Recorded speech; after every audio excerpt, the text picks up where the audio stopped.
Hi friends, ಎಲ್ರಿಗೂ ನಮಸ್ಕಾರ. Friends, ನೋಡಿ, ನೀವೆಲ್ಲ ತಮ್ಮನೇಲಿ ನೋಡಿದಿರಿ, ಆಲ್ರೆಡಿ ಸ್ವಲ್ಪ ಅರ್ಥ ಆಗಿದೆ ಅನ್ಕೋತೀನಿ. ಫ್ರೆಂಡ್ಸ್, ಈ ಘಟನೆ ನಡೆದಿದ್ದು ತಮಿಳುನಾಡಿನ ತೂತುಕುಡಿಯಲ್ಲಿ 2020ರಲ್ಲಿ ನಮಗೇನು ಇಡೀ ವರ್ಲ್ಡ್ಗೆ ಲಾಕ್ಡೌನ್ ಆಗಿರುತ್ತಲ್ಲ, ಆ ಲಾಕ್ಡೌನ್ ಆಗಿರೋ ಕಾಲದಲ್ಲಿ ನಡೆದಿರೋ ಘಟನೆ ಇದು. ಈ ಲಾಕ್ಡೌನು ಮಾರ್ಚ್ 20ಕ್ಕೇನೋ ಆಗುತ್ತೆ. ಮಾರ್ಚ್ 20ರಿಂದ 3 ತಿಂಗಳು ಫುಲ್ ಲಾಕ್ಡೌನ್ ಇರುತ್ತೆ. ಆಮೇಲೆ ಲಾಕ್ಡೌನು ಸಡಲಿಕೆ ಆಗುತ್ತೆ. ಅಂದರೆ ವ್ಯಾಪಾರ ವಹಿವಾಟಕ್ಕೆ ಸ್ವಲ್ಪ ಟೈಮ್ ಕೊಡ್ತಾರೆ. ಇಷ್ಟು ಗಂಟೆಯಿಂದ ಇಷ್ಟು ಗಂಟೆವರೆಗೂ ವ್ಯಾಪಾರ ಮಾಡ್ಬೋದು ಅಂತ ಕಂಡೀಷನ್ ಮೇಲೆ ಎಲ್ಲ ವ್ಯಾಪಾರಕ್ಕೂ ಒಂದು ಅವಕಾಶ ಮಾಡಿಕೊಡ್ತದೆ ಗೌರ್ಮೆಂಟು.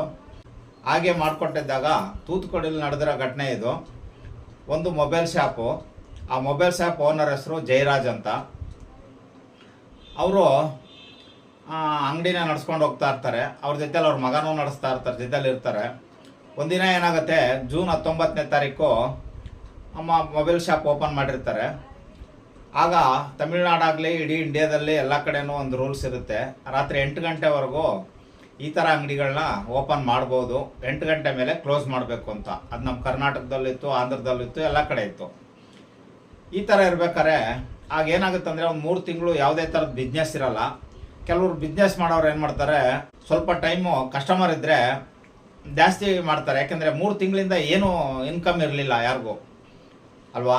3 ತಿಂಗಳಿಂದ ಕಂಪ್ಲೀಟ್ ಎಲ್ಲರೂ ಮನೇಲೇ ಕುಂತಿದ್ರು. ಈ ತರಕಾರಿ ಅಂಗಡಿ, ಮೆಡಿಕಲ್ ಶಾಪು, ಇಂಥ ಕೆಲವು ಬಿಸ್ನೆಸ್ಗಳು ನಡೀತಿತ್ತು ಅನ್ನೋದು ಬಿಟ್ಟರೆ ಬೇರೆ ಎಲ್ಲ 90% ಬಿಸ್ನೆಸ್ಗಳು ಪೂರ್ತಿ 3 ತಿಂಗಳು ಏನೂ ಇರಲಿಲ್ಲ. ಆ ಕಾರಣಕ್ಕೆ ಕಸ್ಟಮರ್ ಅಕಸ್ಮಾತ್ ಏನಾದ್ರು ತುಂಬ ಇದ್ದರೆ ಒಂದು 5-10 ನಿಮಿಷ ಕಂಟಿನ್ಯೂ ಕೆಲಸ ಮಾಡ್ತಾಯಿದ್ರು. ಈ ಥರ ನಡಿಬೇಕಾದ್ರೆ ಈ ಪೊಲೀಸ್ನವರು ಬೀಟ್ ಬರ್ತಾರೆ. ರಾತ್ರಿ 8 ಗಂಟೆ ಆದರೆ ಅಂಗಡಿಗಳು ಕ್ಲೋಸ್ ಆಗಿದೆ ಇಲ್ವೋ ಅಂತ ನೋಡೋದಕ್ಕೆ. ಆಗ ಬಂದಾಗ ಈ ಜಯರಾಜ್ ಅನ್ನೋರು ಮೊಬೈಲ್ ಶಾಪಲ್ಲಿ ಜನ ಇರ್ತಾರೆ, ಅಂಗಡಿ ಓಪನ್ ಇರುತ್ತೆ. ಪೊಲೀಸ್ನವ್ರು ಬಂದಿದ್ದು ಎಷ್ಟು ಗಂಟೆಗೆ? 8:15ಕ್ಕೆ ಬಂದಿರ್ತಾರೆ. 8:15ಕ್ಕೆ ಬರ್ತಾರೆ, ಅಂಗಡಿ ಓಪನ್ ಇರುತ್ತೆ. ಪೊಲೀಸ್ನವರು ಸ್ವಲ್ಪ ಸಿಟ್ಟಾಗ್ತಾರೆ. ಸಿಟ್ಟಾಗಿ ಹೋಗಿ ಓನರ್ ಹತ್ರ ಸ್ವಲ್ಪ ರ್ಯಾಶ್ ಆಗಿ ಮಾತಾಡ್ತಾರೆ. ಬಟ್ ಓನರು ಸ್ವಲ್ಪ ಸ್ಟಾರ್ಟಿಂಗ್ನಲ್ಲಿ ಸಾಫ್ಟಾಗಿ ಹೇಳ್ತಾರೆ, ಸರ್ ಇಷ್ಟು ದಿನ ಬಿಸ್ನೆಸ್ಸು ಲಾಸ್ ಇತ್ತಲ್ಲ, ಹಂಗೆ ಕಸ್ಟಮರ್ ಇದ್ದರು, ಅವ್ರನ್ನ ಹೆಂಗೆ ಹೊರಗೆ ಕಳಿಸೋದು ಅಂತ ಮಾಡ್ತಾಯಿದ್ದೀವಿ ಸರ್, ಹಂಗೆ ಹೆಂಗೆ ಅಂತ ಹೇಳ್ತಾರೆ. ಬಟ್ ಪೊಲೀಸ್ನವ್ರು ಕೇಳಲ್ಲ. ಪೊಲೀಸ್ನವ್ರದ್ದು ಒಂದು ಪವರು, ಒಂದು ದರ್ಪ ಇರುತ್ತಲ್ಲ, ಅದನ್ನು ಚಲಾಯಿಸ್ಬೇಕಲ್ಲ.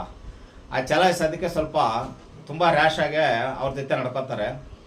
ಏನಾಗುತ್ತೆ ಅಂದಾಗ ಇಬ್ಬರಲ್ಲಿ ಒಬ್ಬರು ಸಾಫ್ಟ್, ಇನ್ನೊಬ್ರು ದರ್ಪ ತೋರಿಸಿದಾಗ ಈ ಸಾಫ್ಟ್ ಆಗಿದ್ದವರು ತಿರುಗಿಬಿಡ್ತಾರೆ. ಸೇಮ್ ಇದೇ ಥರನೇ ಜಯರಾಜ್ ಅವರು ಸ್ವಲ್ಪ ತಿರುಗಿಬಿಡ್ತಾರೆ. ಏನು ಸರ್, ನಾನು ಅಷ್ಟೊಂದು ಹೇಳ್ತಾ ಇದ್ದೀನಿ, ನೀವು ಕೇಳ್ತಾ ಇಲ್ಲ. 3 ತಿಂಗಳು ಮನೇಲಿ ಕೂತ್ಕೊಂಡಿದ್ವಿ, ಕಸ್ಟಮರ್ ಇದ್ದಾರೆ. ಕಸ್ಟಮರ್ ಇಲ್ಲದೆ ನಾವು ಅಂಗಡಿ ಓಪನ್ ಮಾಡ್ಕೊಂಡಿದ್ರೆ ತಪ್ಪಾಗುತ್ತೆ. ನೋಡಿ, ಕಸ್ಟಮರ್ ಇದ್ದಾರೆ, ಇನ್ನೇನು ಕಳಿಸ್ಬಿಡ್ತೀನಿ ಅಂತ ಹೇಳ್ತಾರೆ. ಕೇಳಲ್ಲ ಪೊಲೀಸ್ನವರು. ಇವ್ರು ಯಾವಾಗ ಎದುರು ಉತ್ತರ ಕೊಡೋಕೆ ಶುರು ಮಾಡ್ತಾರೋ ಅವ್ರಿಗೆ ಇನ್ನೂ ಸಿಟ್ಟು ಜಾಸ್ತಿ ಆಗುತ್ತೆ. ಆಗೇನು ಮಾಡ್ಬಿಡ್ತಾರೆ, ಪೊಲೀಸ್ನವ್ರಿಗೆ ನೀನು ಇಷ್ಟೆಲ್ಲ ಮಾತಾಡ್ತೀಯ, ನೀನು ಗೌರ್ಮೆಂಟ್ ರೂಲ್ಸ್ ಏನಿದೆ ಗೊತ್ತಾ, ಹಂಗೆ ಹಿಂಗೆ ಅಂತೇಳಿ ಆವಾಜ್ ಹಾಕೋಕ್ಕೆ ಶುರು ಮಾಡ್ತಾರಂತೆ.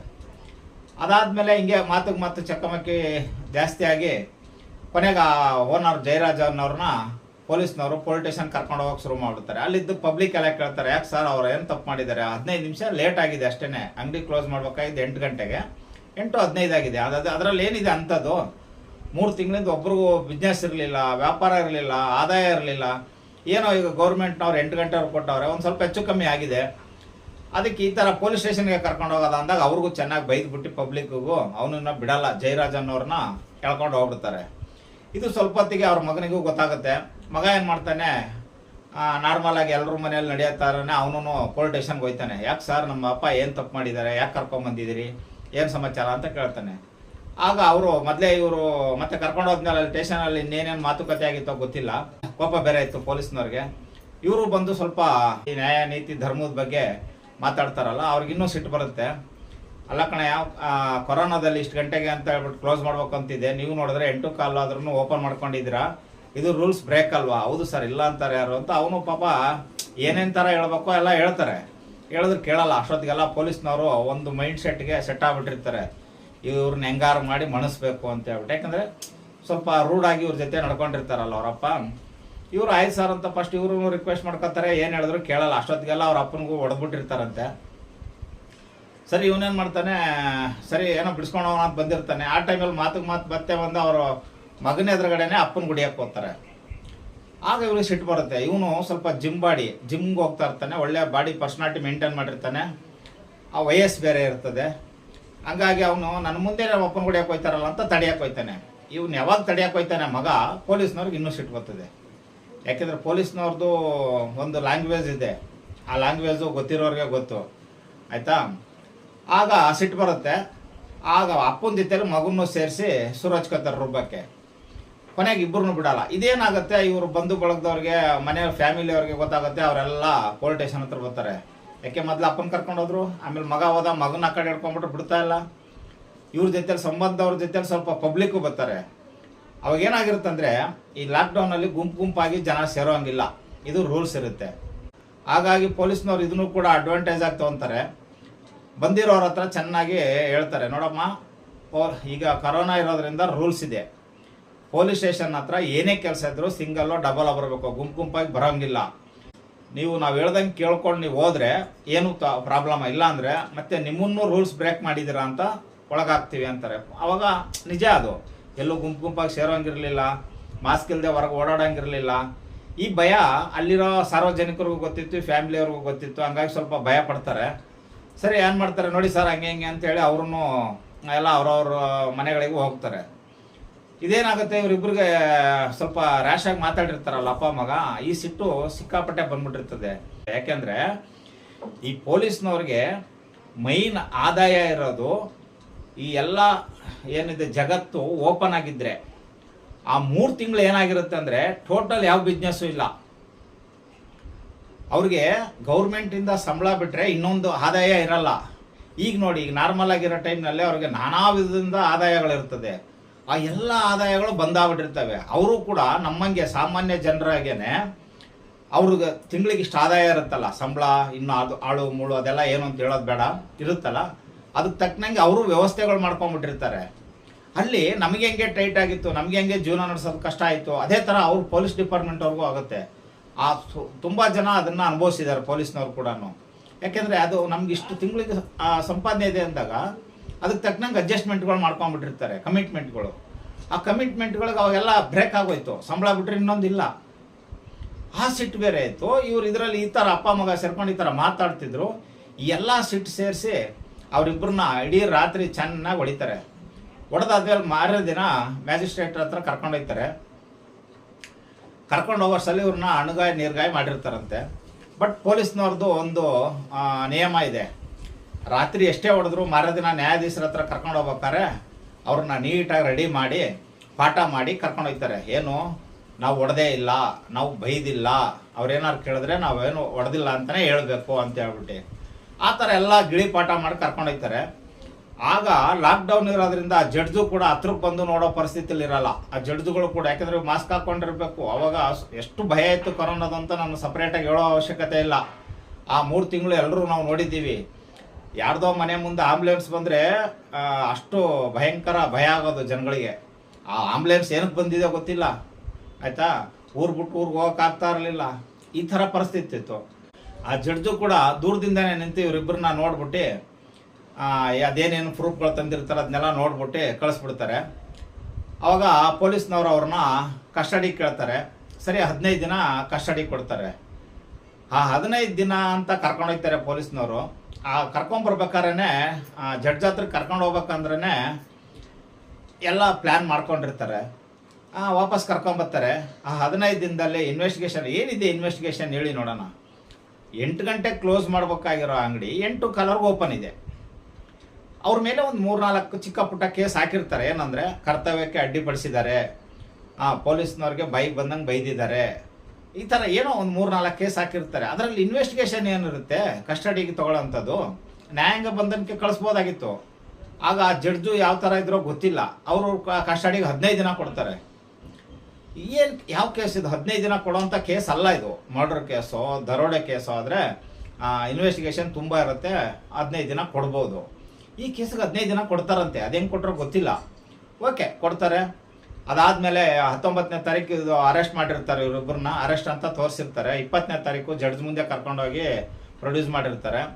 ಜಡ್ಜು 15 ದಿನ ಕಸ್ಟಡಿಗೆ ಕೊಡ್ತಾರೆ. ಆಮೇಲೆ ಮತ್ತೆ ಬಂದು ಇವರಿಬ್ಬರಿಗೆ ವರ್ಕ್ ಮಾಡೋಕ್ಕೆ ಶುರು ಮಾಡ್ತಾರಂತೆ. ಯಾವ ರೇಂಜ್ ವರ್ಕ್ ಮಾಡ್ತಾರೆ ಅಂದರೆ, ಮನೆಯವ್ರನ್ನ ಯಾರನ್ನು ಇವ್ರು ನೋಡೋಕೆ ಬಿಡ್ತಾ ಇಲ್ಲ. ಇವ್ರು ಯಾವ ಥರದ್ದು ಬೇರೆ ಇನ್ಫ್ಲೂಯೆನ್ಸ್ ತರೋಕ್ಕಾಗ್ತಾ ಇಲ್ಲ.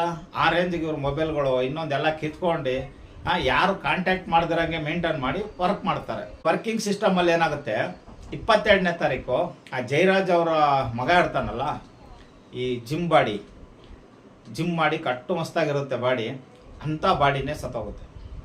ಲೆಕ್ಕ ಹಾಕಿ ಅಲ್ಲಿಗೆ ಯಾವ ಥರ ವರ್ಕ್ ಮಾಡಿರ್ಬೋದು ಅಂದ್ಬಿಟ್ಟು 22ನೇ ತಾರೀಕು ಮಗ ಸತ್ತೋಯ್ತಾನೆ, ಮತ್ತು 23ನೇ ತಾರೀಕು ಅಪ್ಪನೂ ಸತ್ತೋಗ್ತಾನೆ. ನೋಡಿ, ಇಷ್ಟು ದಿನ ಬದುಕಿದ್ದವರು ಸ್ಟೇಷನ್ಗೆ ಹೋಗಿ 2 ದಿನ 3 ದಿನದಲ್ಲಿ ಇಬ್ಬರು ಸತ್ತೋಯ್ತಾರೆ. ಇದಕ್ಕೆ ಪೊಲೀಸ್ನವರು ಜಡ್ಜ್ ಹತ್ರ ಕೊಡೋ ಕಾರಣ ಏನಪ್ಪ ಅಂದರೆ, ಅವ್ರಿಗೆ ಕರೋನಾ ಅಟ್ಯಾಕ್ ಆಗಿತ್ತು, ಉಸಿರಾಟದ ತೊಂದರೆ ಇತ್ತು, ಒಬ್ರಿಗೆ ವಯಸ್ಸಾಗಿತ್ತು. ಒಟ್ಟಿನಲ್ಲಿ ಕರೋನಾ ಅವಾಗ ಅಷ್ಟು ಭಯ ಇತ್ತು, ಯಾರು ಏನು ಹೇಳಿದ್ರು ನಂಬಂಥ ಪರಿಸ್ಥಿತಿ ಇತ್ತು. ಯಾರು ಹೆಂಗಸತ್ರು ಕರೋನಾ ಬಂದಿತ್ತು ಅಂತ ಅಂದರೆ ಅವ್ರ ಮನೆಗೆ ಯಾರು ಹೋಗ್ತಾರಲ್ಲ, ಅಷ್ಟು ಭಯ ಇತ್ತು. ಇದೆಲ್ಲರಿಗೂ ಗೊತ್ತಿರೋದೆ. ಹೀಗಾಗಿ ಜಡ್ಜು ಕೂಡ ನಂಬಿಡ್ತಾರೆ, ಹೌದು ಮೋಸ್ಟ್ಲಿ ಅವ್ರಿಗೆ ಕರೋನಾ ಅಟ್ಯಾಕ್. ಯಾಕೆಂದ್ರೆ ಅಂಗಡಿ ನಡೆಸ್ತಾ ಇದ್ರು, ಕಸ್ಟಮರ್ ಬರ್ತಾ ಇದ್ರು, ಯಾರಿಂದ ತಂದು ಅಂಟಿಸ್ಕೊಂಡ್ರೋ ಗೊತ್ತಿಲ್ಲ. ಇವರು ಅಪ್ಪನಿಗೋ ಮಗನಿಂದ ಅಪ್ಪನಿಗೋ ಅಪ್ಪನಿಂದ ಮಗನಿಗೋ ಅಟ್ಯಾಕ್ ಆಗಿರಬೇಕು ಅಂತ ಹೇಳ್ಬಿಟ್ಟು ಜಡ್ಜನು ಅದೇ ಥರ ಬರೆದ್ಬಿಟ್ಟು ಕೇಸ್ ಇದು ಮಾಡಿಬಿಡ್ತಾರೆ. ಇದೇನಾಗುತ್ತೆ, ಇದಾದ್ಮೇಲೆ ಸ್ವಲ್ಪ ದಿನಕ್ಕೆ ಈ ಜನಗಳಿಗೆ ತುಂಬ ಡೌಟ್ ಬರುತ್ತೆ. ಯಾಕೆಂದರೆ ಚೆನ್ನಾಗಿದ್ದು ಮನುಷ್ಯರು ಇದ್ದಕ್ಕಿದ್ದಂಗೆ 2-3 ದಿನದಲ್ಲಿ ಇಬ್ಬರು ಸತ್ತೋಗ್ಬೇಕಂದ್ರೆ ಏನು ಕಾರಣ? ಇಲ್ಲ, ಇಲ್ಲಿ ಮೋಸ್ಟ್ಲಿ ಏನೋ ಬೇರೆ ಏನೋ ಆಗಿದೆ ಸ್ಟೇಷನಲ್ಲಿ ಅಂತ ಹೇಳ್ಬಿಟ್ಟು ಒಬ್ಬರು ತಿರುಗಿ ಬಿಡಕ್ಕೆ ಶುರು ಮಾಡ್ತಾರೆ. ಕೊನೆಗೆ ಏನಾಗುತ್ತೆ, ಇದೊಂದು ದೊಡ್ಡ ಹೋರಾಟ ಆಗುತ್ತೆ. ಆಗ ಈ ಹೋರಾಟ ಯಾವಾಗ ದೊಡ್ಡ ಹೋರಾಟ ಶುರುವಾಗುತ್ತೋ ಆಗ ಅದೇ ಸ್ಟೇಷನ್ನಲ್ಲಿರೋ ಒಬ್ಬ ಲೇಡಿ ಕಾನ್ಸ್ಟೇಬಲ್ಲು ಧೈರ್ಯ ತಗೊತಾರೆ. ಅವ್ರ ಹೆಸರು ರೇವತಿ ಅಂತ. ಅವ್ರಿಗೆ ಇವಾಗ ಎಷ್ಟು ಥ್ಯಾಂಕ್ಸ್ ಹೇಳಿದ್ರು ಕಮ್ಮಿನೇ. ಅವರು ಧೈರ್ಯ ತಗೊಂಡು ಏನಾದ್ರು ಮಾಡ್ಬೇಕಲ್ಲ ಇದಕ್ಕೆ. ಯಾಕೆಂದರೆ ಅವರು ಅಲ್ಲಿ ಏನೇ ನಡೆದಿದೆ ಅನ್ನೋದು ಕಣ್ಣಾರೆ ನೋಡಿರ್ತಾರೆ ಲೇಡಿ ಕಾನ್ಸ್ಟೇಬಲ್ ರೇವತಿ ಅವರು. ಬಟ್ ಈಗ ಏನು ಮಾಡೋಕ್ಕಾಗಲ್ಲ, ಇಬ್ಬರು ಸತ್ತೋಗಿದ್ದಾರೆ. ಇವರು ಈ ಥರ ಕೊರೋನಾ ಆಯಿತು, ಉಸಿರಾಟ ತೊಂದರೆ ಆಯಿತು ಅಂತ ಡಾಕ್ಟರ್ ಸರ್ಟಿಫಿಕೇಟ್, ಗೌರ್ಮೆಂಟ್ ಡಾಕ್ಟ್ರಿಂದ ಸರ್ಟಿಫಿಕೇಟ್ ತೊಗೊಂಡು ಜಡ್ಜ್ ಕೋರ್ಟ್ಗೆ ಪ್ರೊಡ್ಯೂಸ್ ಮಾಡಿ ಈ ಕೇಸ್ನ ಮುಚ್ಚಾಕಕ್ಕೆ ಮಾಡಿದ್ದಾರೆ. ಈಗ ವಿರುದ್ಧ ಹೋರಾಡಕ್ಕೆ ಹೋದರೆ IR ಆಫೀಸರ್ಗಳು ಅವರು ಎಷ್ಟು ಜನ, 9 ಜನ. ಇವ್ರ ವಿರುದ್ಧ ಹೋರಾಡಕ್ಕೆ ನಮಗೆ ಏನು ಮಾಡ್ತಾರೋ ಅನ್ನೋ ಭಯ. ಸರಿ, ಇದೇನಾಗುತ್ತೆ, ಜನಗಳ ಆಕ್ರೋಶ ಹೆಚ್ಚಾದಾಗ CBIಗೆ ಹೋಗುತ್ತೆ ಕೇಸು. ಆಗ CBI ಅವರು ಬರ್ತಾರೆ. ಆಗ ಅವ್ರಿಗೆ ಇಲ್ಲ, ಈ ಕೇಸಲ್ಲಿ ಏನೋ ಇದೆ ಅಂತ ಗೊತ್ತಾಗುತ್ತೆ, ಮೇಲ್ನೋಟಕ್ಕೆ ಗೊತ್ತಾಗುತ್ತೆ. ಗೊತ್ತಾದಾಗ ಇನ್ವೆಸ್ಟಿಗೇಷನ್ ಶುರು ಮಾಡಿದಾಗ ಅವ್ರಿಗೆ ಒಂದು ಕನ್ಫರ್ಮೇಷನ್ ಆಗುತ್ತೆ, ಇದು ಈ ಥರ ಲಾಕಪ್ ಡೆತ್ತೆ ಆಗಿದೆ 2 ಅಂತ ಹೇಳ್ಬಿಟ್ಟು. ಆಗ CBIನವರು ಕರೆಕ್ಟಾಗಿ ಇನ್ವೆಸ್ಟಿಗೇಷನ್ ಮಾಡಿ ಶುರು ಮಾಡಿದಾಗ ಈ ಲೇಡಿ ಕಾನ್ಸ್ಟೇಬಲ್ ರೇವತಿ ಅವ್ರಿಗೂ ಇನ್ನೂ ಧೈರ್ಯ ಬಂದು ಆಗ ಇವರು ಪ್ರತ್ಯಕ್ಷ ಸಾಕ್ಷಿಯಾಗಿ ಇದಾಗ್ತಾರೆ, ಅಪ್ರೂವಲ್ ಆಗ್ತಾರೆ. ಆಗ ಇವ್ರು ಯಾವಾಗ ಪ್ರತ್ಯಕ್ಷ ಸಾಕ್ಷಿಯಾಗಿ ಅಪ್ರೂವಲ್ ಆಗ್ತಾರೋ ಆಗ ಇನ್ನೂ ಕೇಸು ಸ್ಟ್ರಾಂಗ್ ಆಗ್ತಾ ಹೋಗ್ತದೆ. ಆಗ ಎಲ್ಲ DNA ಮ್ಯಾಚಿಂಗು, ಆಳು ಮೂಳು ಎಲ್ಲ CBIನವ್ರು ಏನೇನು ಮಾಡಬೇಕು ಆ ಕೇಸ್ ತಕ್ಕನಾಗ ಎಲ್ಲ ಮಾಡ್ತಾರೆ, ಎಲ್ಲ ಮ್ಯಾಚ್ ಆಗ್ತಾ ಹೋಗ್ತದೆ. ಆಗ ಈ 9 ಜನನ್ನ ಅರೆಸ್ಟ್ ಮಾಡಿ. ಆ್ಯಕ್ಚುಲಿ ಈ ಕೇಸಲ್ಲಿ ಇದ್ದಿದ್ದು 10 ಜನ. 10 ಜನದಲ್ಲಿ ಒಬ್ಬರು ಆ ಕೊರೋನಾ ಟೈಮಲ್ಲಿ ಒಬ್ರು ಸತ್ತೋಗ್ಬಿಡ್ತಾರೆ, ಒಬ್ರು ಆಫೀಸರ್ಗಳು. ಇನ್ನು 9 ಜನ ಉಳ್ಕೊಂಡಿರ್ತಾರೆ. ಈ 9 ಜನನ ಅವತ್ತು ಅರೆಸ್ಟ್ ಮಾಡ್ತಾರೆ. 2020 ಈ ಕೇಸ್ ನಡಿಬೇಕಾರೆ ಅರೆಸ್ಟ್ ಮಾಡ್ತಾರೆ. ಅರೆಸ್ಟ್ ಮಾಡಾದ್ಮೇಲೆ ಅವರು ಸೇಮ್ ಇವ್ರು ಹೆಂಗೆ ಜಡ್ಜ್ ಹತ್ರ ಪ್ರೊಡ್ಯೂಸ್ ಮಾಡಿ ಎಲ್ಲ ಮಾಡ್ತಾರೆ. ಕೊನೆಗೆ ಬೇಲ್ಗೆಲ್ಲ ಅಪ್ಲೈ ಮಾಡ್ತಾರೆ. ಬೇಲ್ ಆಗಲ್ಲ, ಯಾಕೆಂದರೆ ಆ ಕೇಸ್ ಅಷ್ಟು ಸ್ಟ್ರಾಂಗ್ ಆಗಿ ಸಾಕ್ಷಿಗಳು ಸಿಕ್ಕಿರುತ್ತೆ. ನಾನು ಬೇಲ್ ಆಗಲ್ಲ. ಅವತ್ತು ಅರೆಸ್ಟ್ ಆದವರು ಇವತ್ತು ಸಜೆ ಘೋಷಣೆ ಆಗೋ ಗಂಟ ಈ 9 ಜನಕ್ಕೆ ಬೇಲೇ ಆಗಲ್ಲ ಫ್ರೆಂಡ್ಸ್. ಲೆಕ್ಕ ಹಾಕ್ಕೊಳ್ಳಿ, ಒಬ್ಬ constable, head constable, single star, double star, triple star, ಈ ಥರ 9 ಜನದಲ್ಲಿ ಎಲ್ಲ ಥರ ಅಧಿಕಾರಿಗಳು ಇರ್ತಾರೆ, ದೊಡ್ಡ ದೊಡ್ಡ ಅಧಿಕಾರಿಗಳು ಇರ್ತಾರೆ. ಅವರು ಅಂಥವ್ರಿಗೆ ಬೇಲ್ ಕೊಡದಿರಂಗೆ ಇಷ್ಟು ವರ್ಷ ಒಳಗಿದ್ರು, 5 ವರ್ಷ 6 ವರ್ಷ ಅಂದರೆ ಯೋಚನೆ ಮಾಡಿ ಕೇಸ್ ಯಾವ ಥರ ಸ್ಟ್ರಾಂಗ್ ಆಗಿ ಸಾಕ್ಷಿ ಸಿಕ್ಕಿದೆ ಅಂದ್ಬಿಟ್ಟು. ಈಗ ಮೊನ್ನೆ ಒಂದು 15 ದಿನದಿಂದ ಈ ಕೇಸ್ಗೆ ಒಂದು ಲಾಸ್ಟ್ಗೆ ಒಂದು ಇದು ಸಿಗುತ್ತೆ. ಆಗ ಜಡ್ಜು ಇವರೆಲ್ಲರಿಗೂ ಶಿಕ್ಷೆನ ಘೋಷಣೆ ಮಾಡ್ತಾರೆ. ಆದರೆ ಯಾರಿಗೆ ಎಷ್ಟೆಷ್ಟು ವರ್ಷ ಸಜೆ ಅನ್ನೋದು ಘೋಷಣೆ ಮಾಡಲ್ಲ. ಬಟ್ ಅಪರಾಧಿಗಳು ಅಂತ ಓಕೆ ಆಗುತ್ತೆ, ಆಯಿತಾ. ಆಗ ನಾನೆಲ್ಲ ಏನು ಅಂದ್ಕೊಂಡಿದ್ದೆ ಅಂತಂದರೆ, ಈ 9 ಜನ ಅಂದರೆ 9 ಜನನು ಎಲ್ಲರೂ ಒಂದೇ ರೇಂಜಲ್ಲಿ ಇನ್ವಾಲ್ವ್ ಆಗಿರಲ್ಲ ಈ ಕೇಸಲ್ಲಿ. ಅಂದರೆ ಅವ್ರ ಸಾವಿಗೆ ಕಾರಣ ಆಗಿರಲ್ಲ. IR ಆಫೀಸರ್ಗಳು ತುಂಬ ಇನ್ವಾಲ್ವ್ ಆಗಿರ್ತಾರೆ. ಈ ಕಾನ್ಸ್ಟೇಬಲ್ಲು, ಹೆಡ್ ಕಾನ್ಸ್ಟೇಬಲ್ ಅವ್ರನ್ನ ಮಾತು ಮೀರಕ್ಕಾಗದೆ ಇನ್ವಾಲ್ವ್ ಆಗಿರ್ತಾರೆ. ಈ ಥರ ಇರುತ್ತೆ. ಹಂಗಾಗಿ IR ಆಫೀಸರ್ಗಳಿಗೆ ದೊಡ್ಡ ಮಟ್ಟದ ಸಜೆ ಆಗ್ಬೋದು. ಈ ಕಾನ್ಸ್ಟೇಬಲ್, ಹೆಡ್ ಕಾನ್ಸ್ಟೇಬಲ್ ಈ ಥರ ಇರೋರಿಗೆ ಚಿಕ್ಕ ಮಟ್ಟದ ಸಜೆ ಆಗ್ಬೋದು. ಅಂದರೆ ನಾನೇನು ಅಂದ್ಕೊಂಡಿದ್ದೆ, ಒಂದು 3-4 ಜನಕ್ಕೆ ಗಲ್ಲು, ಒಂದು 3-4 ಜನಕ್ಕೆ ಜೀವಾವಧಿ, ಇನ್ನು ಮಿಕ್ದವ್ರಿಗೆ ಒಂದು 5 ವರ್ಷ 6 ವರ್ಷ ಇಲ್ಲ 2 ವರ್ಷ 3 ವರ್ಷ ಈ ಥರ ಏನೋ ಆಗುತ್ತೆ, ಅದಕ್ಕೋಸ್ಕರ ತಡೆ ಹಿಡ್ದಿದ್ದಾರೆ. ಅಂದರೆ ಶಿಕ್ಷೆ ಪ್ರಕಟಣೆ ತಡೆ ಹಿಡ್ದಿದ್ದಾರೆ. ಶಿಕ್ಷೆ ಓಕೆ ಕನ್ಫರ್ಮ್ ಆಗಿದೆ ಅಂತ ನಾನು ಒಂದು 15 ದಿನದಿಂದ ಕಾಯ್ತಾ ಇದ್ದೆ. ಈಗ ಶಿಕ್ಷೆ ಪ್ರಕಟ ಆಯಿತು. ಏನು 9 ಜನಕ್ಕೂ ಗಲ್ಲು. ನೋಡಿ, ಇದು ಇಡೀ ಇಂಡಿಯಾದಲ್ಲಿ ನಾನು ನೋಡ್ತಾ ಇರೋಂಗೆ, ಕೇಳ್ತಾ ಇರೋಂಗೆ, ನೋಡ್ತಾ ಇರೋದಂದ್ರೆ ನಾವೇನಲ್ಲೋ ನೋಡ್ತಾ ಇಲ್ಲ, ಕೇಳ್ತಾ ಇರೋಂಗೆ, ಪೇಪರಲ್ಲಿ ನೋಡಿಲ್ಲ, ಯಾವುದೇ ಟಿ ವಿನಲ್ಲಿ ನೋಡಿಲ್ಲ, ಎಲ್ಲೂ ಇವತ್ತಿನವರೆಗೂ ಈ ಥರದ್ದು ನೋಡಿಲ್ಲ. 9 ಜನಕ್ಕೂ ಗಲ್ಲು ಪ್ರಕಟ ಆಗಿದೆ. ಇದು ಇಡೀ ಇಂಡಿಯಾದಲ್ಲೇ ಫಸ್ಟು 9 ಜನಕ್ಕೆ ಒಟ್ಟಿಗೆ ಗಲ್ಲು ಶಿಕ್ಷೆ ಆಗ್ತಾ ಇರೋದು. ಕೊನೆಗೂ ಅವರಿಬ್ಬರಿಗೆ ನ್ಯಾಯ ಸಿಕ್ಕಿದೆ ಅಂತ ಹೇಳ್ಬೋದು. ನೋಡಿ ಫ್ರೆಂಡ್ಸ್, ನ್ಯಾಯ ಸಿಕ್ಕಿದೆ, ಬಟ್ ಈಗ ಅವ್ರು ಬದುಕು ಬರಲ್ಲ. ಅವ್ರಿಗೆ ಯಾವ ಥರ ಹಿಂಸೆ ಕೊಟ್ಟಿದ್ದಾರೆ ಅಂದರೆ, ಈ CBI ಕಲೆ ಹಾಕಿರೋ ಏನೋ ಸಾಕ್ಷಿಗಳಲ್ಲಿ ಅವ್ರು ಹೊಡೆದಿರೋ ಕೋಲು, ಅಲ್ಲಿ ಗೋಡೆಗಳ ಮೇಲೆ ಬ್ಲಡ್ಡು, ಎಲ್ಲ ಕಡೆನೂ DNA ಮ್ಯಾಚ್ ಆಗಿದೆ. ಆ ರೇಂಜ್ಗೆ ಇವರು ರೇವತಿ ಮೇಡಮ್ ಹೇಳ್ತಾರೆ, ಹೆಡ್ ಕಾನ್ಸ್ಟೇಬಲ್ಲು 10 ನಿಮಿಷ ಗ್ಯಾಪ್ ಕೊಟ್ಟು ಹೊಡೆದಿದ್ದಾರಂತೆ. 10 ನಿಮಿಷ ಗ್ಯಾಪ್ ಕೊಟ್ಟು ಇವರು ಸಾಯ್ಬಾರ್ದು ಬದುಕಬಾರ್ದು ಹಂಗೆ. ಆದ್ರೆ ಬಟ್ ಏನು ಮಾಡ್ತೀರಾ, ನಮ್ಮ ನಾರ್ಮಲ್ ಜನರು ಬಾಡಿ ತಡೆಯೋಕ್ಕಾಗಲ್ಲ. ಕೊನೆಗೂ ಇಬ್ಬರು ಸತ್ತೋಗಿದ್ದಾರೆ. ಈ ಕೇಸಲ್ಲಿ ನಿಜವಾಗ್ಲೂ ಜಯ ಸಿಕ್ಕಿದೆ, ಬಟ್ ಅದನ್ನು ನಾವು ಜಯ ಅಂತ ಹೇಳ್ಕೊಳಂಗೆ ಇಲ್ಲ. ಯಾಕೆಂದ್ರೆ ಅವರಿಬ್ಬರು ನಮ್ಮನ್ನು ಅಗಲಿದ್ದಾರೆ. ಇಲ್ಲಿ ನಾವು ಹೊಗಳ್ಬೇಕಾಗಿರೋದು ಯಾರಿಗೆ ಅಂದರೆ ರೇವತಿ ಮೇಡಮ್ ಒಬ್ರಿಗೇನೆ. ರೇವತಿ ಮೇಡಮ್ಗೆ ಅವ್ರ ಜೊತೆ ಸಪೋರ್ಟಾಗಿ ನಿಂತರೆ ಇನ್ನೊಬ್ರು ಕಾನ್ಸ್ಟೇಬಲ್ ಅವರಿಬ್ಬರು ನಾವು ಪ್ರತ್ಯಕ್ಷ ಸಾಕ್ಷಿ ಅಂತ ಹೇಳಿ ಬರೆದಿದ್ದಿದ್ರೆ ಈ ಕೇಸು ಯಾವತ್ತೋ ಮಣ್ಣಲ್ಲಿ ಮಣ್ಣಾಗಿ ಹೋಗ್ಬಿಟ್ಟಿರೋದು. ಅವರಿಬ್ಬರಿಂದ ಇವತ್ತು ಈ ಕೇಸಿಗೆ ಜಯ ಸಿಕ್ಕಿದೆ. ಬಟ್ ಇದನ್ನು ಜಯ ಅಂತ ಹೇಳ್ಕೊಳ್ಳೋ ಪರಿಸ್ಥಿತಿಲಿ ಯಾರೂ ಇಲ್ಲ. ನೋಡಿ ಫ್ರೆಂಡ್, ಈಗಾಗುತ್ತೆ ಪೊಲೀಸ್ನವ್ರು ಮನಸ್ಸು ಮಾಡಿದ್ರೆ ಏನು ಬೇಕಾದ್ರೂ ಮಾಡ್ಬೋದು. ಈಗ ಪೊಲೀಸ್ನವರು ಮತ್ತು ಲಾಯರು ಇವರಿಬ್ಬರು ಕರೆಕ್ಟಾಗಿದ್ದರೆ ದೇಶನ ಯಾವ ಕಡೆ ಬೇಕಾದ್ರೂ ತೊಗೊಂಡೋಗ್ಬೋದು. ಅವ್ರು ಒಳ್ಳೇದು ಅಂತ ತಿಳ್ಕೊಂಡ್ರೆ ಒಳ್ಳೆ ಕಡೆ ತೊಗೊಂಡೋಗ್ಬೋದು, ಕೆಟ್ಟದ್ದು ಅಂತ ತಿಳ್ಕೊಂಡ್ರೆ ಕೆಟ್ಟದ ಕಡೆ ತೊಗೊಂಡೋಗ್ಬೋದು. ಈಗ ಹೇಳ್ಬೋದು, ಈಗ ಮಿನಿಸ್ಟ್ರುಗಳೆಲ್ಲ ಫುಲ್ಲು ಪೊಲೀಸ್ನವರು ಅಥಾರಿಟಿಲಿ ಹಿಡ್ಕೊಂಡಿರ್ತಾರೆ, ಏನು ಮಾಡೋಕ್ಕೆ ಸಾಧ್ಯ ಅಂತ. ಇಲ್ಲ ಫ್ರೆಂಡ್ಸ್, ಮಿನಿಸ್ಟ್ರು ಏನೂ ಆಟಾಡೋಕ್ಕಾಗಲ್ಲ. ಪೊಲೀಸ್ನವರು ನಾವು ಕರೆಕ್ಟಾಗಿ ನ್ಯಾಯಬದ್ಧವಾಗಿ ಕೆಲಸ ಮಾಡ್ತೀವಿ ಅಂತ ನಿಂತ್ಕೊಂಡ್ರೆ ಯಾವ ಪೊಲೀಸ್ನವರು ಮಿನಿಸ್ಟ್ರುಗಳು ಏನೂ ಮಾಡೋಕ್ಕಾಗಲ್ಲ, ರಾಜಕಾರಣಿಗಳು ಏನೂ ಮಾಡೋಕ್ಕಾಗಲ್ಲ. ಪೊಲೀಸ್ನವರು ಸಾಕ್ಷಿ ಇದ್ದರೆ ಅಂಥ ಮಿನಿಸ್ಟ್ರನ್ನು ಅರೆಸ್ಟ್ ಮಾಡ್ಬೋದು, ಕೋರ್ಟಿಗೆ ಕಳಿಸ್ಬೋದು. ಅಲ್ಲಿ ಲಾಯರ್ಗಳು ಕರೆಕ್ಟಾಗಿ ನ್ಯಾಯವಾಗಿ ಕೆಲಸ ಮಾಡಿದ್ರೆ ಪ್ರತಿಯೊಬ್ಬ ಮಿನಿಸ್ಟ್ರ್ ಆಗಿರಲಿ ಒಂದು ಸಾಕ್ಷಿ ಸಮೇತ ಇದ್ದರೆ ಅವ್ರಿಗೆ ಶಿಕ್ಷೆ ಕೊಡಿಸ್ಬೋದು. ಇಲ್ಲಿ ಏನಾಗಿದೆ ಅಂತಂದರೆ ಅಂಥವ್ರು ತುಂಬ ಕಮ್ಮಿ ಆಗಿದೆ. ಬೆಳವಣಿಗೆ ಎಷ್ಟು ಜನ ಇದ್ದಾರೆ, ಒಳ್ಳೆಯವರು ಇದ್ದಾರೆ. ಎಲ್ಲ ಕಡೆಯೂ ಇಂಥ ಕೆಟ್ಟವರೇ ಇಲ್ಲ, ಒಳ್ಳೆಯವರು ಇದ್ದಾರೆ. ಇಂಥ ಕೆಟ್ಟವ್ರ ಸಂಖ್ಯೆ ಜಾಸ್ತಿ ಇರೋದ್ರಿಂದ ಒಳ್ಳೆಯವರು ನಮ್ಮ ಕಣ್ಣಿಗೆ ಕಾಣಿಸ್ತಾ ಇಲ್ಲ. ಆ ರೇಂಜಿಗೆ ಪೊಲೀಸ್ ಡಿಪಾರ್ಟ್ಮೆಂಟ್ ಅಂದರೆ ಹೆದರಿಕೆ ಆಗಿದೆ. ಈಗ ನೋಡಿ, ಪೊಲೀಸ್ ಡಿಪಾರ್ಟ್ಮೆಂಟು ಏನಕ್ಕಿರೋದು, ನಮ್ಮಂಥ ಸಾಮಾನ್ಯ ಜನರಿಗೆ ಏನಾದರೂ ತೊಂದರೆ ಆದರೆ ಅದನ್ನು ಬಗೆಹರಿಸಕ್ಕಂತಾನೆ ಪೊಲೀಸ್ ಡಿಪಾರ್ಟ್ಮೆಂಟ್ ಇರೋದು. ಯಾರಿಂದ ರೌಡಿಯಿಂದನೂ ತೊಂದರೆ ಆದರೆ, ಇನ್ನು ಯಾರಿಂದನೂ ತೊಂದರೆ ಆದರೆ ಹೋಗಿ ಕಂಪ್ಲೇಂಟ್ ಮಾಡಿದ್ರೆ ನಮಗೆ ಅವರು ಸೆಕ್ಯೂರಿಟಿ ಕೊಡಬೇಕು, ಭದ್ರತೆ ನೀಡಬೇಕು. ಇಲ್ಲಿ ಏನಾಗಿದೆ ಅಂದರೆ ಪೊಲೀಸ್ನವ್ರು, ನಾವು ರೌಡಿಗಳನ್ನ ಕಂಡ್ರೆ, ದರೋಡೆಕೋರನ್ನ ಕಂಡ್ರೆ ಭಯ ಪಡ್ತಾ ಇಲ್ಲ. ಇವತ್ತು ಪೊಲೀಸ್ನವ್ರು ಕಂಡ್ರೆ ಭಯ ಆಗ್ತಾ ಇದೆ. ಯಾಕೆಂದರೆ ಅವ್ರಿಗೆ ಅಧಿಕಾರ ಇದೆ. ಅಧಿಕಾರದಲ್ಲಿ ಏನು ಬೇಕಾದ್ರೂ ಮಾಡ್ಬಿಡ್ತಾರೆ. ಅವ್ರ ವಿರುದ್ಧವಾಗಿ ಏನೂ ಮಾಡೋಕ್ಕಾಗಲ್ಲ. ಈಗ ನಿಜವಾಗ್ಲೂ ಅವ್ರು ರೇವತಿ ಮತ್ತು ಇನ್ನೊಬ್ರು ಇದ್ದಾರಲ್ಲ ಹೆಡ್ ಕಾನ್ಸ್ಟೇಬಲ್, ಅವ್ರಿಗೆ ನಿಜವಾಗ್ಲೂ ಯಾಟ್ಸಪ್ ಹೇಳ್ಬೇಕು. ಯಾಕೆಂದರೆ ಇಂಥ IR ಆಫೀಸರ್ಗಳನ್ನ ಮತ್ತು ಸರ್ಕಾರನ ಎದುರಾಕೊಂಡು ಅವರು ಪ್ರತ್ಯಕ್ಷ ಸಾಕ್ಷಿಯಾಗಿ ಈ ಕೇಸಿಗೆ ಒಂದು ತಿರುವು ಕೊಟ್ಟರು. ಆ ಧೈರ್ಯ ನಿಜವಾಗ್ಲೂ ಗಂಡಸರಿಗೂ ಇಲ್ಲ. ಅಂಥ ಧೈರ್ಯ ಮಾಡಿದ್ರು ಅವರು. ಅವ್ರಿಗೆ ಎಷ್ಟು ಥ್ಯಾಂಕ್ಸ್ ಹೇಳಿದ್ರು ಸಾಕಾಗಲ್ಲ. ನೋಡಿ ಫ್ರೆಂಡ್ಸ್, ಹೀಗಿದೆ. ನಾನು ಹೇಳೋದು ಇಷ್ಟೇ, ಕರೆಕ್ಟಾಗಿ ಪ್ರೂಫ್ ಇದ್ದರೆ ಈಗಿರೋ ಟೆಕ್ನಾಲಜಿಲಿ ಯಾರೂ ತಪ್ಪಿಸ್ಕೊಳಕ್ಕಾಗಲ್ಲ. ಅದು ಪೊಲೀಸ್ ಡಿಪಾರ್ಟ್ಮೆಂಟ್ ಇರ್ಬೋದು, ಲಾಯರ್ ಡಿಪಾರ್ಟ್ಮೆಂಟ್ ಇರ್ಬೋದು, ಮಿನಿಸ್ಟ್ರ್ ಆಗಿರ್ಬೋದು, ಯಾರೂ ತಪ್ಪಿಸ್ಕೊಳಕ್ಕಾಗಲ್ಲ. ಅದಕ್ಕೆ ಸಾಕ್ಷಿ ಮುಖ್ಯ.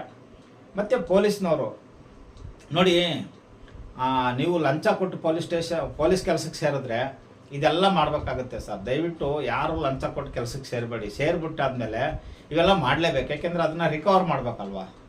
ಹಂಗಾಗಿ ನಿಯತ್ತಾಗಿ ಕೆಲಸಕ್ಕೆ ಸೇರ್ಕೊಳ್ಳಿ, ನಿಯತ್ತಾಗಿ ಜನಗಳ ಸೇವೆ ಮಾಡಿ. ನೀವು ನಿಜವಾಗ್ಲೂ ಜನಗಳಿಗೆ ಒಳ್ಳೆ ಕೆಲಸ ಮಾಡ್ತಾ ಹೋದರೆ ದುಡ್ಡು ಸಾರ್ ಇವತ್ತಿರುತ್ತೆ, ಇವತ್ತು ನಾಳೆ ಇರಲ್ಲ. ನೀವು ಒಳ್ಳೆ ಕೆಲಸ ಮಾಡ್ತಾ ಹೋಗಿ. ನಿಜವಾಗ್ಲೂ ಫಿಲಮ್ಗಳಲ್ಲಿ ಏನು ಹೀರೋಗಳು ಇರೋದು, ನೀವು ಅದಕ್ಕಿಂತ ದೊಡ್ಡ ಹೀರೋಗಳಾಗ್ತೀರ ಜನರ ಕಣ್ಣಲ್ಲಿ. ಆ ಥರ ಜನರು ನಿಮ್ಮನ್ನು ಪ್ರೀತಿಸ್ತಾರೆ. ಅದು ಬಿಟ್ಟು ದುಡ್ಡು ದುಡ್ಡು ದುಡ್ಡು ಅಂತ ಹೋಗಿ ಈಗ ಅನ್ಯಾಯದಿಂದ ಹಿಂಗೆ ಹೋದ್ರಿ. ಈಗ ಇಂಥ ಕೇಸ್ನ ಒಂದು 15 ನಿಮಿಷ ಲೇಟಾಗಿ ಅಂಗಡಿ ಕ್ಲೋಸ್ ಮಾಡಿರೋ ಒಬ್ಬನ್ನ ಸಾಯಿಸೋ ಗಂಟ ನೀವು ಹೋಗಿದ್ದೀರಾ ಅಂದರೆ ನೀವು ಬೇರೆ ಬೇರೆ ಕೇಸಲ್ಲಿ ಏನೇನು ಆಟ ಆಡಿರ್ಬೇಡ, ಎಷ್ಟು ದುಡ್ಡುಗಳು ಮಾಡಿರ್ಬೇಡ. ಇವತ್ತು ನಿಮ್ಗೆ ಯಾರಿಗೂ ದುಡ್ಡು ಕಾಪಾಡ್ತಾ, ನಿಮ್ಮ ಇನ್ಫ್ಲೂಯೆನ್ಸ್ ಕಾಪಾಡ್ತಾ, ನಿಮ್ಮ ಅಧಿಕಾರ ಕಾಪಾಡ್ತಾ? ಇಲ್ಲ, ಯಾವುದು ಕಾಪಾಡಲ್ಲ. ಈಗಿರೋ ಟೆಕ್ನಾಲಜಿ ಹಂಗಿದೆ. ಹಂಗಾಗಿ ಇದೇ ಕೆಲಸ ನೀವು ಒಳ್ಳೆತನಕ್ಕೆ ಯೂಸ್ ಮಾಡಿದರೆ ಜನಗಳು ನಿಮ್ಮ ಹಿಂದೆ ಬಂದಿರೋರು. ನಿಮ್ಮನ್ನ ಯಾವ ಕಾರಣಕ್ಕೂ ತೊಂದರೆಗೆ ಸಿಗಾಕಕ್ಕೆ ಬಿಡ್ತಾರಲ್ಲ ಜನಗಳು. ಇವತ್ತು ಯಾರು ಬರ್ತಾರೆ? ಕೆಟ್ಟವರಿಂದ ಯಾರು ಬರಲ್ಲ, ದುಡ್ಡು ಬರಲ್ಲ. ಒಬ್ಬ ರಾಜಕಾರಣಿ ಕೂಡ, IR ಆಫೀಸರ್ಗಳು ಕೂಡ, ನೀವು ಸೇಫ್ಟಿ ಝೋನಲ್ಲಿ ಇದ್ರಷ್ಟೇ ನಿಮ್ಗೆ ಸಪೋರ್ಟಿಗೆ ಬರ್ತಾರೆ. ನೀವು ಡೇಂಜರ್ ಝೋನಿಗೆ ಹೋದ್ರೆ ಅಂದ್ಕೊಳ್ಳಿ, ಆಟೋಮೆಟಿಕ್ ಕೈ ಬಿಟ್ಬಿಡ್ತಾರೆ ಅವರು. ಯಾಕೆಂದರೆ ಆಗಲೂ ನಿಮ್ಮ ಕೈ ಹಿಡಿದ್ರೆ ಅವ್ರಿಗೆ ತೊಂದರೆ ಆಗುತ್ತೆ. ಆ ಕಾರಣಕ್ಕೆ ಪ್ರತಿಯೊಬ್ಬರು ನಿಮ್ಗೆ ಸಪೋರ್ಟ್, ನಮಗಿದ್ದಾರೆ ಸಪೋರ್ಟು ಅದು ಇದು ಅಂತೀವಿ, ಸಪೋರ್ಟ್ ಯಾರು ಇರಲ್ಲ. ಅವ್ರು ಸೇಫ್ಟಿ ಝೋನ್ ಇರೋ ಗಂಟನೇ ಸಪೋರ್ಟಿಗೆ ಬರ್ತಾರೆ. ನಾವು ರೆಡ್ ಝೋನ್ಗೆ ಹೋದ್ವಿ ಅಂದ್ಕೊಳ್ಳಿ, ಯಾರು ಬರಲ್ಲ. ಅದೇ ಕಾರಣಕ್ಕೆ ಹೇಳ್ತಾರದು, ಒಳ್ಳೆ ಕೆಲಸ ಮಾಡಿ, 3 ದಿನ ಬದುಕೋಣ, ಜಾಸ್ತಿ ದಿನ ಬದುಕಿ ಏನು ನಾವು ಏನು ಸಾಧನೆ ಮಾಡ್ಬೇಕಾಗಿರೋದೇನಿಲ್ಲ. ನೋಡಿ ಫ್ರೆಂಡ್ಸ್, ಅಂತೂ ರೇವತಿ ಮೇಡಮ್ ಅವರಿಂದ ಈ ಕೇಸ್ಗೆ ನ್ಯಾಯ ದಕ್ಕಿದೆ. ರೇವತಿ ಮೇಡಮ್ಗೆ ಎಷ್ಟು ಥ್ಯಾಂಕ್ಸ್ ಹೇಳಿದ್ರು ಸಾಕಾಗಲ್ಲ. ನಿಜವಾಗ್ಲೂ ಒಬ್ಬರು ಹೀರೋ ಆಗಿದ್ದಾರೆ ಅಂತ ಹೇಳ್ಬೋದು ಅವ್ರನ್ನ. ಇದೇ ಥರ ಎಲ್ಲರೂ ಧೈರ್ಯ ಮಾಡಿದ್ರೆ, ಪೊಲೀಸ್ನವ್ರೆ ಅಂತಲ್ಲ, ಜನಗಳು, ಸಾಮಾನ್ಯ ಜನರು ಧೈರ್ಯ ಮಾಡಿದ್ರೆ ಈ ಥರ ಎಲ್ಲಿ ಅನ್ಯಾಯ ನಡೀತಾ ಅದನ್ನ ಮಟ್ಟ ಹಾಕ್ಬೋದು. ಬಟ್ ಅಷ್ಟು ಧೈರ್ಯ ಯಾರಿಗೂ ಈಗಿನ ಕಾಲದಲ್ಲಿ ಬರಲ್ಲ. ಓಕೆ ಫ್ರೆಂಡ್ಸ್, ನನಗಂತೂ ಖುಷಿಯಾಗಿದೆ ಈ ನ್ಯಾಯದಿಂದ. ಇಂಥ ನ್ಯಾಯ ಬೇಕಿತ್ತು ನಮಗೆ.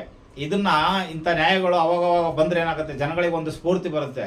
ನಾವು ಹೋರಾಟ ಮಾಡಬೇಕು, ನಾವು ಯಾವ್ದಾದ್ರು ಅನ್ಯಾಯದ ವಿರುದ್ಧ ತಿರುಗಿ ಬಿಡ್ಬೇಕು ಅಂತಿಲ್ಲ. ಅಂದ್ರೆ ಏನಾಗುತ್ತೆ, ಅಯ್ಯೋ ಪೊಲೀಸ್ನವ್ರ, ಅಯ್ಯೋ ಮಿನಿಸ್ಟ್ರಾ, ಅವ್ರ ಸಹವಾಸ ನಮ್ಗೆ ಯಾಕಪ್ಪ ಅಂತ ಹೇಳ್ಬಿಟ್ಟು ಅನ್ಯಾಯ ಆಗ್ತಿದ್ರು ಹೋಗಿ ಮನೇಲಿ ಹೋಗಿ ಮುಸ್ಕು ಹಾಕೊಂಡು ಮಲ್ಕೊಂಡ್ಬಿಡ್ತೀವಿ.